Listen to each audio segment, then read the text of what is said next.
Amen at puri po ang ating Panginoon sa umaga ito. Maraming po salamat sa ating Panginoon for this is a day that the Lord has made. And I will rejoice and be glad in it. Man shall not live by bread alone, but man shall live by bread, by every word that proceeded from the mouth of God. Welcome po sa devotions po natin sa House of Worship. We are in the topic po of Follow Me, number 23 na po tayo. At mag-umpisa po kaagad ako sa scripture po ng ating Panginoon. John chapter 10, verses 14 and the following. Sabi po ng ating Panginoon, I am the good shepherd, and I know my sheep, and I am known by mine own. As the Father knows me, even so I know the Father, and I lay down my life for the sheep. Yung po nakita po natin kahapon po, it is compared po. God is comparing each and everyone po, being the relationship of the good shepherd and the sheep po is compared to the relationship of the Father and of the Son. At makita po natin, dinagdag po ng ating Panginoon, and I lay down my life, for the sheep. Kung makita po natin dito, sa mga tupa or the sheep, kung makita po natin dito, to follow their shepherd, para po sila makasunod sa kanila pong pastol, they needed to know the voice of their shepherd. They needed to know his voice, they needed to know his thoughts. Yung po mga, alam po ninyo sa mga shepherd pala, yung mga direction po, either his voice or his whistle po, ang nag-direct po sa kanila. Ang whistle po, kung mag-iiba sila ng direction, kung mag-i-stop po sila, it is the very voice of the shepherd. Kung makita po natin dito sa ating pong Panginoon, God, the Lord Jesus Christ, compared that relationship with the Father and Himself. And then later on, sinabi po ng ating Panginoon, and I lay down my life for the sheep. Kung titignan po natin dito, how to lay yung pong life po ng ating pong Panginoon sa sheep po. And then, kumakita po natin dito, God compared the Lord Jesus Christ, compared His relationship with the Father. Ano po ito? Ang sabi po ng ating Panginoon, the book of John po, ito po yung pinaka-theme po ng the book of John. What I hear, from the Father, that I will say. What I see from the Father, that I'm going to do. Kung titignan po natin ito, some of the scripture po sa John chapter 12, verses 49 to 50 po. Sabi po ng ating Panginoon, for I have not spoken of mine own authority, but the Father who sent me gave me command what I should say and what I should speak. Nakita po natin yun. He's getting all the words that he is speaking are all from the Father. Sabi po sa verse 50, and I know that His command is everlasting.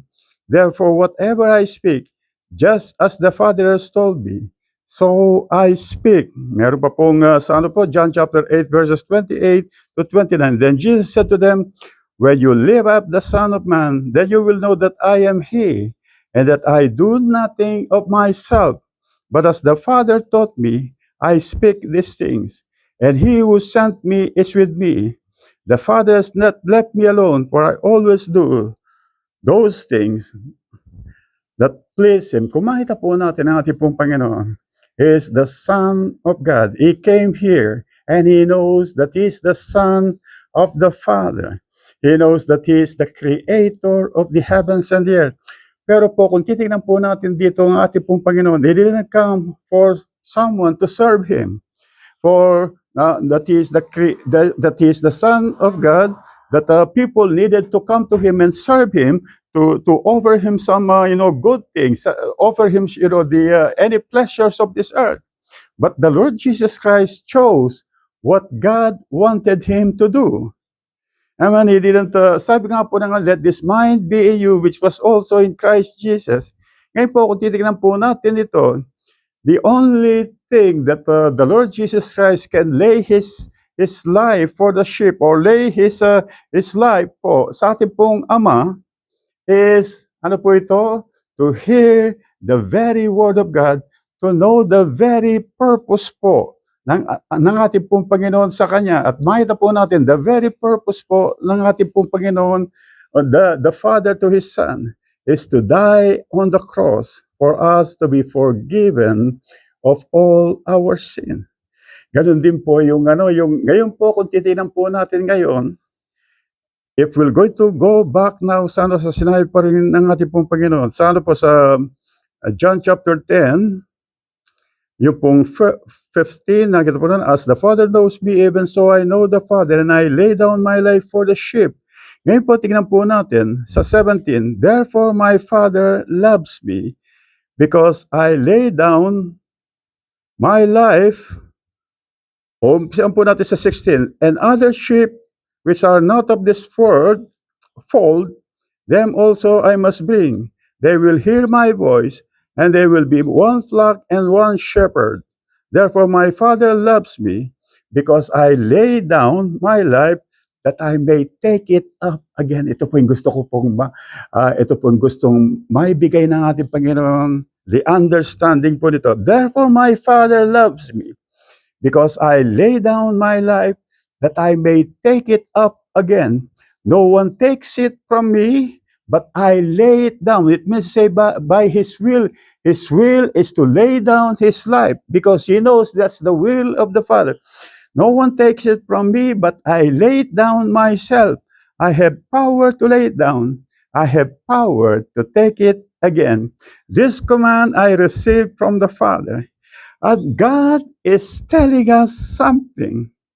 Ang po ito, laying down is not to do what you will, is to do the will of the Father sa ating pong Panginoon. Ngayon po sa mga sheep, is to follow the shepherd. Yun po yung will po nila, at sa pagsunod po nila sa will ng shepherd, they're going to find pastures.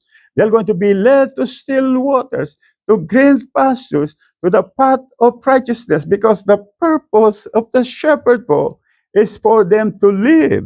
Ngayon po ang ating pong Panginoon, the very purpose ng ating pong Panginoon sa bawat isa, being Him as the shepherd, kung siya po ang shepherd po natin, He came to give us life and to have it more abundantly. Ngayon po, to lay down our life is to know the will of the good shepherd po sa buhay po natin.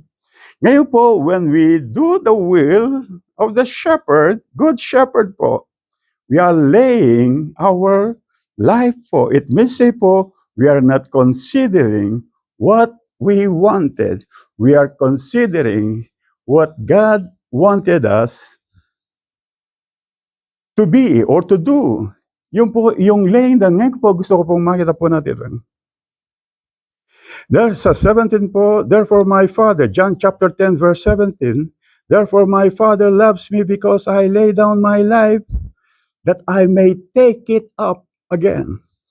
It means say po, when you lay your life, God will going to bring it back to you.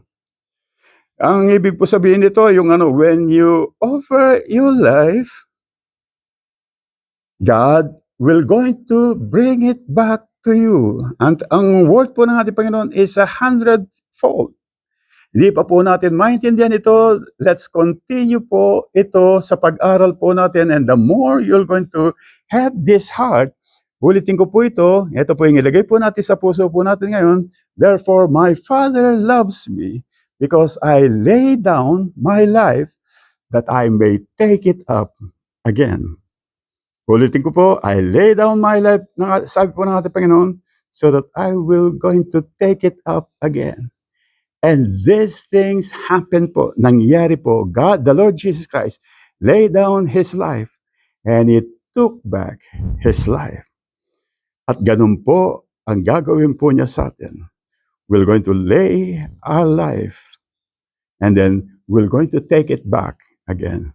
At puri po ng ating Panginoon sa umaga ito. Maraming po salamat sa ating Panginoon. Sa lahat po yung mga nasa live streaming, sa lahat pa po ng makakapanood po ng live streaming ito.